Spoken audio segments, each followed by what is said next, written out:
And now we have the full chapter, One Piece 1162, narrated. Come with me, I'll tell you the story.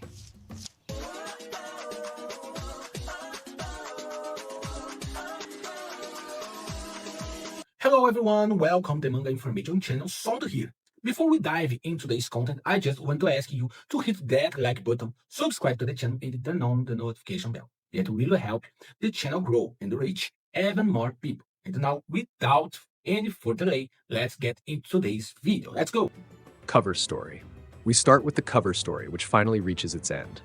Yamato's journey through Wano concludes after 44 pages. In the final scene, Yamato returns to the Flower Capital, reunites with her companions, and sends a heartfelt message to Luffy, declaring that the land of Wano is now in complete peace. Chapter 1, 1162, God Valley Battle Royale. The chapter begins as a direct continuation of the previous one. After Shaki's rescue, the Roger pirates set their sights on stealing some treasure. Roger shouts, "If we retreat, the Rock's pirates are behind us. If we advance, the Marines are blocking the way, so keep moving forward and leave this to us." Rayleigh replies, "Sorry, Roger, I'm already on the move." The other pirates watch Rayleigh carrying Shaki, unable to hide their jealousy. Some even consider attacking him to take her for themselves, but Shiki cuts in sharply. Shiki shouts, "Stop it, you idiots. If you try that, Shaki will get hurt." Meanwhile, among the Rock's pirates, priorities suddenly change. Newgate yells, "The objective has changed, everyone. Let's steal the treasure." Another Rock's pirate adds, "Except for Shaki, I'm taking everything for myself." While running with Shaki in his arms, Rayleigh starts to speak. Rayleigh says, "Shaki, there's something I need to tell you." Shaki interrupts softly, "You don't need to say anything. I already know." The story cuts to Big Mom stealing Ivankov's fruit from chapter 1096. She successfully takes the Uo no Mi, but Kuma quickly eats the pawpaw fruit. Tashag, Garp's fury, and the God Valley secret. Elsewhere, tension rises. Garp runs through the carnage, furious at the sight of countless dead civilians. He immediately calls Sengoku. Garp yells, "Sengoku, did you know about this?" Sengoku replies with a dark memory. "If I remember correctly, there was a man who raised these same doubts, and then he disappeared from the Navy." Garp clenches his fists and mutters to himself, "If I'm not dreaming right now, then this is reality." Tashback Zebec's escape on Rocks D. Zebec's side, he flees with Eris and Teach in his arms. Members of the D clan have been transformed into demons. The figure wearing the massive straw hat is revealed to be Zebec's father, who even calls him Oyaji. The pursuit is relentless. Figurlin, Garling, and a female Holy Knight chase Zebec's family with a demon army close behind. Rocks shouts, "They don't die!" Eris yells, "Zebec, put me down!" Rocks replies, "We have no choice but to keep running. Everyone who gets caught ends up like them." Eris screams, "Wait, Zebec!" Rocks looks back at the horrors pursuing them. Rocks yells, "What the hell is this? Is this someone's power? You old witch, what happened to you all?" The clash and the sacrifice.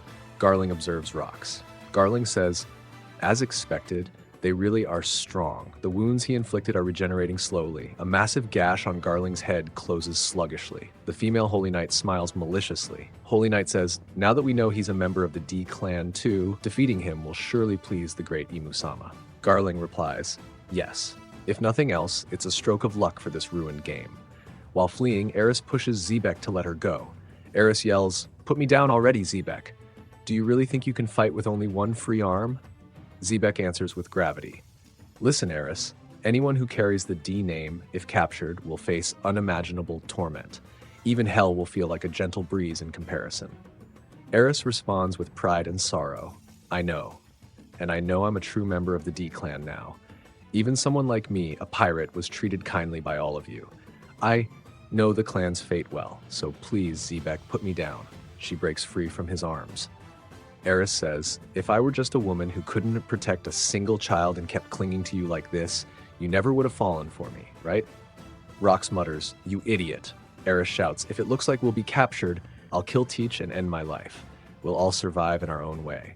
Here, let's meet again in Lulusia, Zebec." Garling mocks the scene. Garling says, "So you finally left your wife and kid behind, huh? Now, how should I attack you?" With his family at a safe distance, Rocks turns to face his enemies.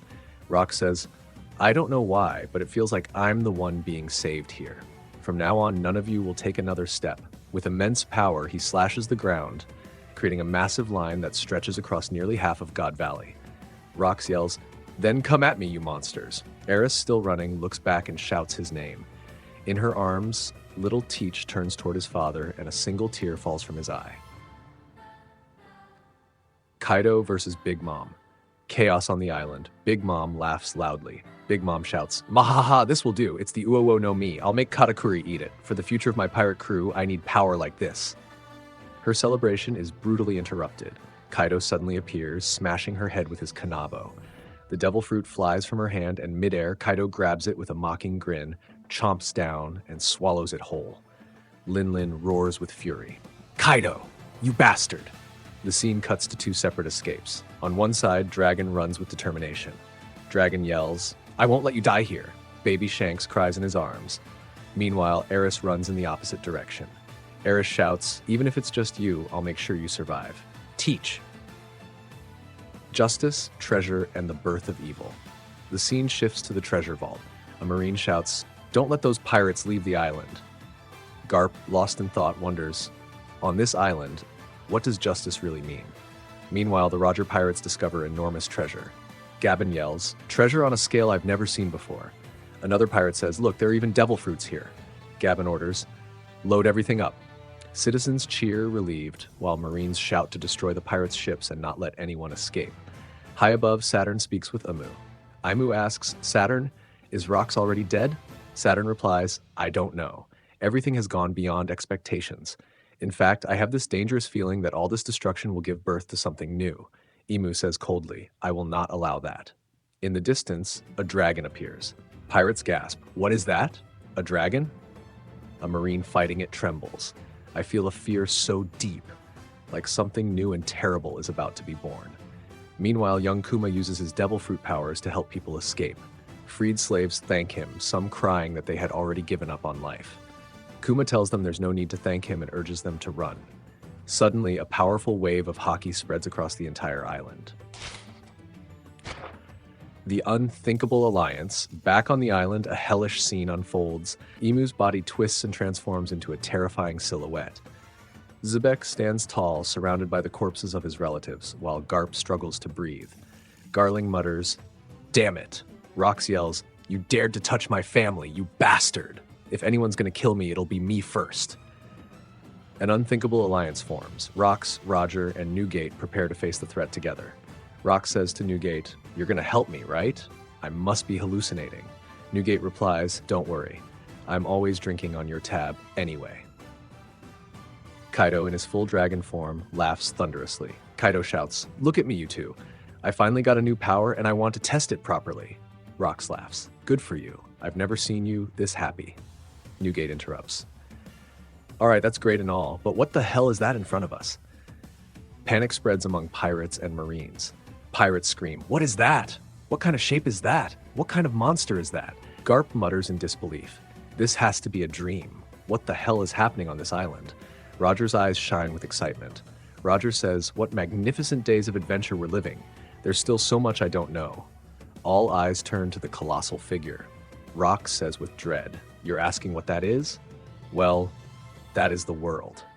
The air crackles with unbearable tension. Pirates, Marines, and celestial dragons prepare for the ultimate clash.